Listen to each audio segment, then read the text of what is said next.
Salut à tous, c'est Julien, j'espère que vous allez bien, j'espère que vous êtes à jour. Vidéo spéciale, j'ai attendu vraiment le dernier jour pour faire cette vidéo. Nous sommes le 31 décembre 2017. Comme vous le voyez ici, j'ai pas réussi à trouver un fond d'écran encore plus kitsch que celui-là. Là, je crois que je suis au top du truc vraiment vieux. Mais voilà, cette vidéo pour vous faire un espèce de bilan de l'année 2017, pour moi, totalement subjectif sur le rap en général. Mes 10 sons, mes 10 projets, les 10 artistes que j'ai préférés en 2017, c'est tout de suite, c'est maintenant dans Maj TV. Et puis merci à vous aussi pour cette année. Maj fait que de grandir, ça me fait vraiment plaisir. Vous êtes de plus en plus à me suivre. Je vous mets ici les réseaux sociaux, tout ça. Et vous êtes de plus en plus à être ici sur la chaîne. N'hésitez pas à vous abonner, la petite cloche, le petit like comme d'habitude. Je sais que c'est chiant, mais en tout cas, merci pour cette année 2017.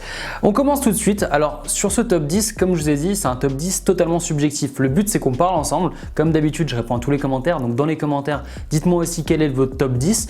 Il n'y a pas d'ordre dans le top, c'est plus 10 favoris, 10 choses que j'ai aimées, donc je les dis un peu comme je les ai écrits. Et on va commencer avec Vald, parce que pour moi Vald a vraiment une sacrée année 2017. J'ai adoré cet album, j'ai adoré le projet, j'aime beaucoup l'homme en quelque sorte aussi, parce que je trouve qu'il est intéressant. Il y a eu beaucoup de vidéos, le Vald, troll, génie, quoi que ce soit. Aujourd'hui on se rend compte que voilà, dans le paysage du rap, il représente et il est vraiment là et il est respecté. En 2018, il va nous sortir quelque chose. Je vais faire une vidéo aussi sur mes attentes en 2018, donc ça arrive très bien le 2 février, donc je pense qu'il va nous sortir un truc extraordinaire. Et 2017 aussi, souvenez-vous des clips de Vald, souvenez-vous de cette espèce de pseudo court-métrage, les différents clips qu'il a sortis bout à bout, qui collent à un clip qu'il y avait d'il y a 2 ans, enfin tout ça, toute cette machinerie, c'est aussi un peu du marketing, mais c'est très fort. Voilà, Vald, grosse année pour moi en 2017. On continue, numéro 2, alors je vais avec les très très lourds, Orelsan. J'ai fait une vidéo sur Orelsan, je vous invite à la voir, je vous la mets en fiche ici si vous l'avez pas vue. Je sais jamais si c'est là ou là, bref. Bon, en tout cas, cliquez où il y a le i. Orelsan, c'est une grosse année.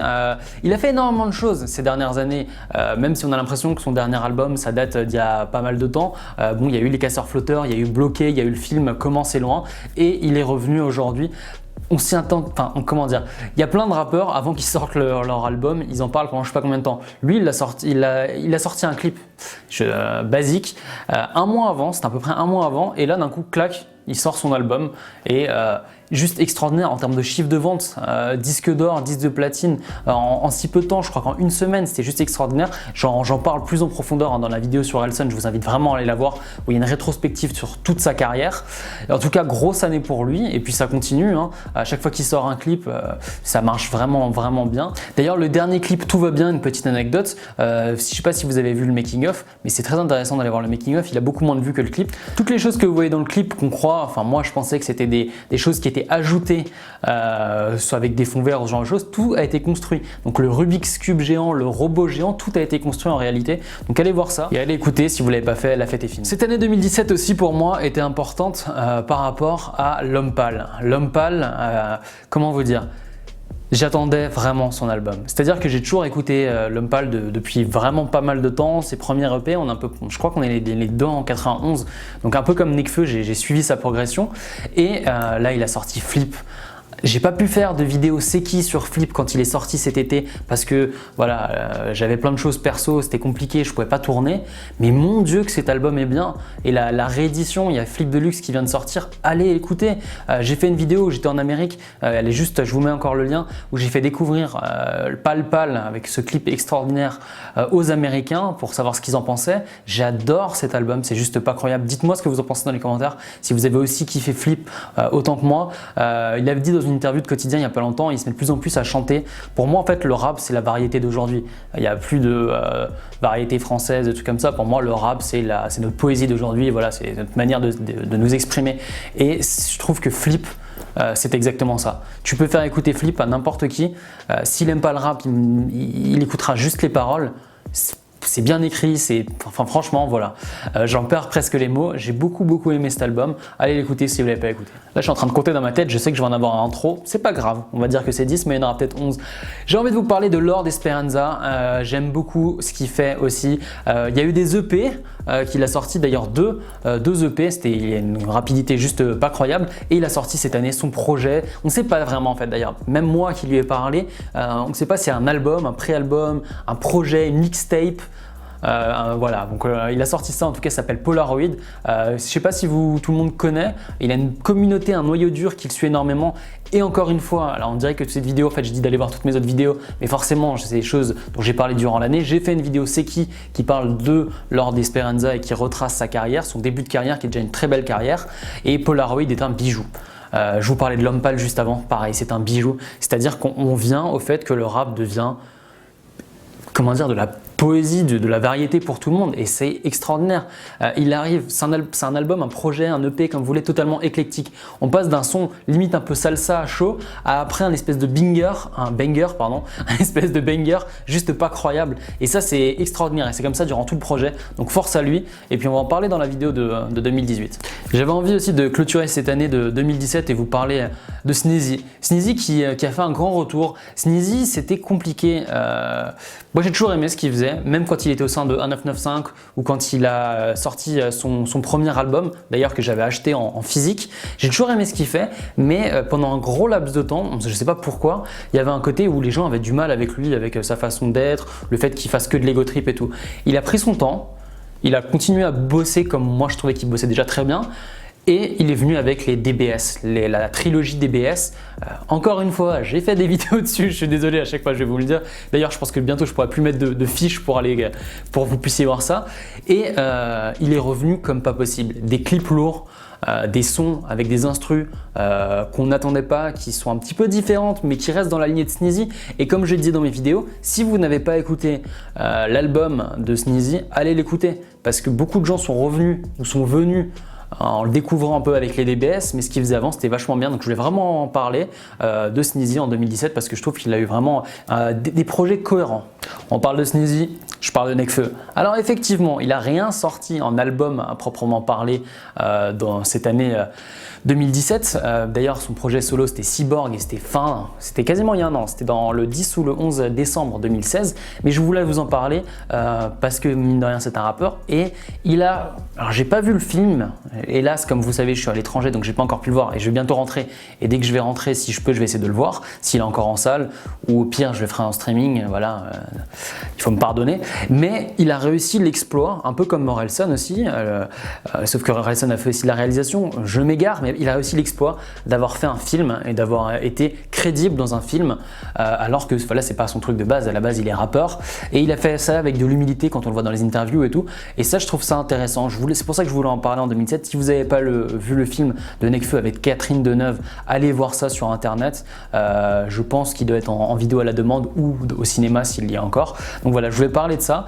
C'est assez intéressant. En fait, le rap cette année a été a une espèce de portée aussi sur dans le cinéma, que ce soit des BO de films, que ce soit Nekfeu. Je trouve ça vachement bien et je trouve que voilà, le rap commence à avoir une grande aura.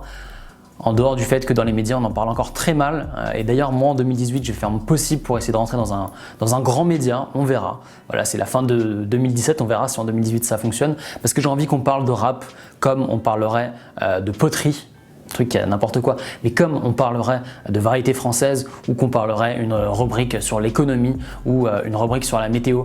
J'ai envie qu'on en parle normalement et j'en ai marre à chaque fois qu'il y a des stéréotypes juste pas possibles. Voilà, donc voilà, c'est aussi un petit truc qu'il faut que je fasse pour 2018.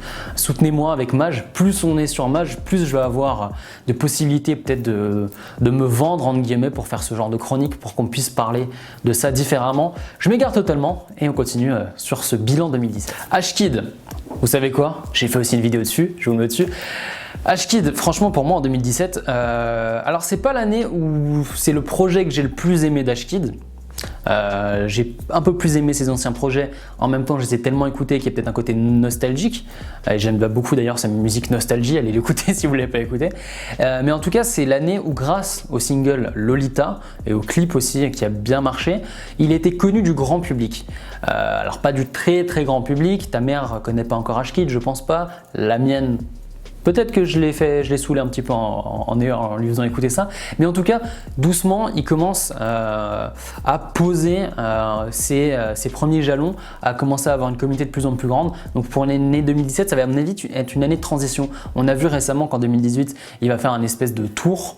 Donc ça aussi, je pense que ça va encore poser d'autres fondations pour sortir un vrai gros projet, un album. J'espère un jour l'interviewer.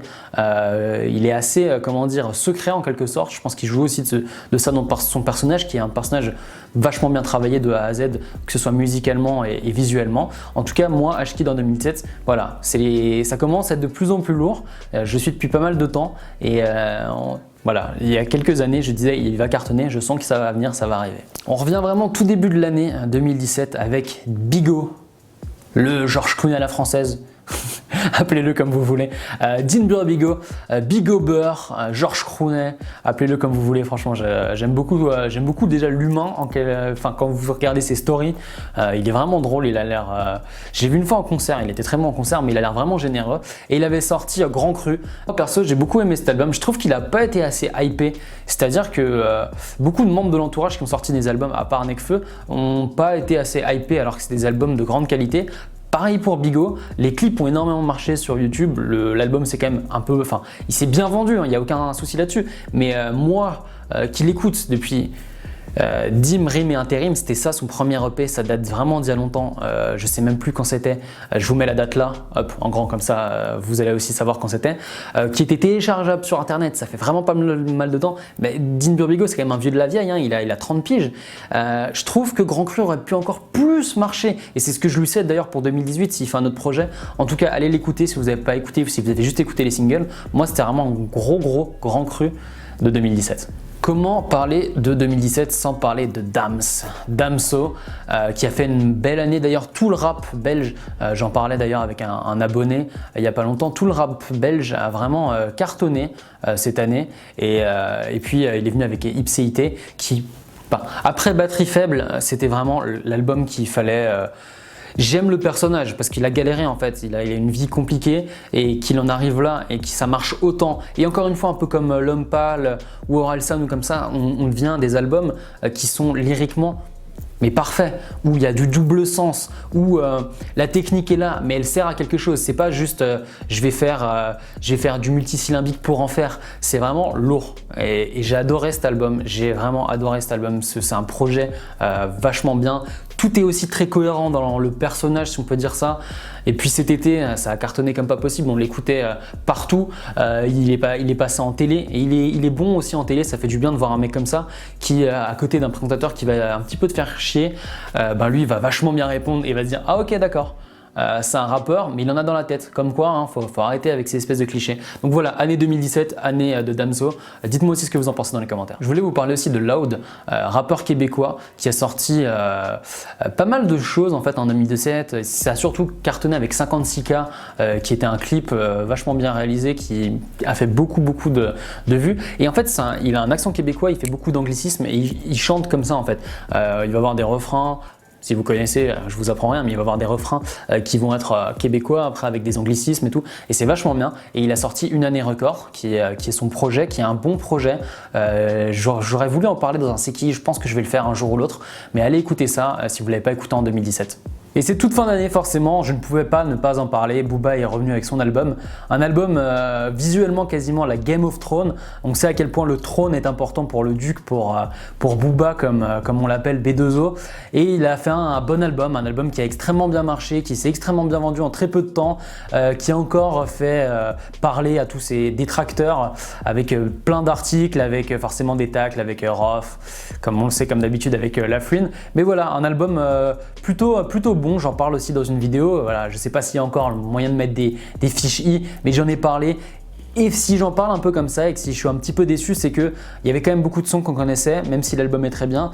Et il y avait cette théorie du double album. J'avais fait une vidéo là-dessus en plus du top 15, des choses que vous ne connaissez pas forcément sur Booba.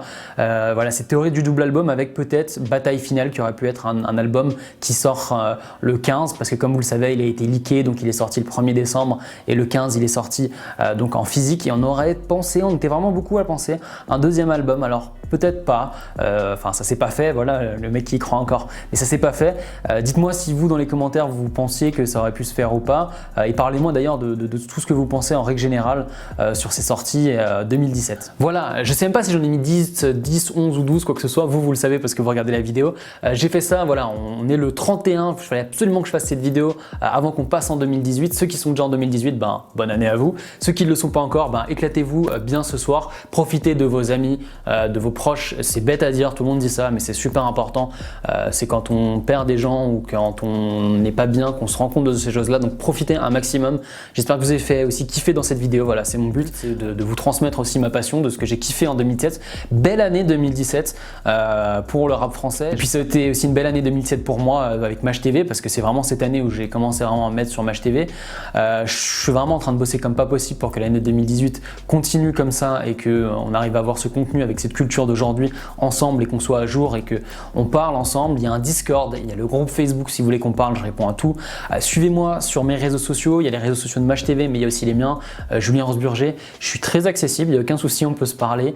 D'ailleurs, j'ai fait une petite interview il n'y a pas longtemps, je ne sais pas si elle va sortir aujourd'hui, dans les jours qui arrivent. Suivez-moi sur les réseaux sociaux, il y a une petite interview de moi où je parle de Maj, de comment je travaille et tout. Donc voilà, donc si ça vous intéresse, n'hésitez pas à aller voir ça. Merci pour tout, merci pour vos abonnements.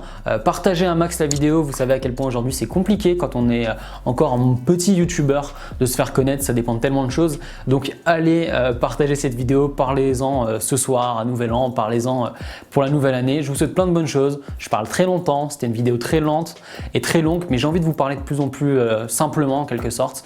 Et puis merci pour tout. C'était Julien pour Maj TV et puis on se retrouve très bientôt. Restez à jour.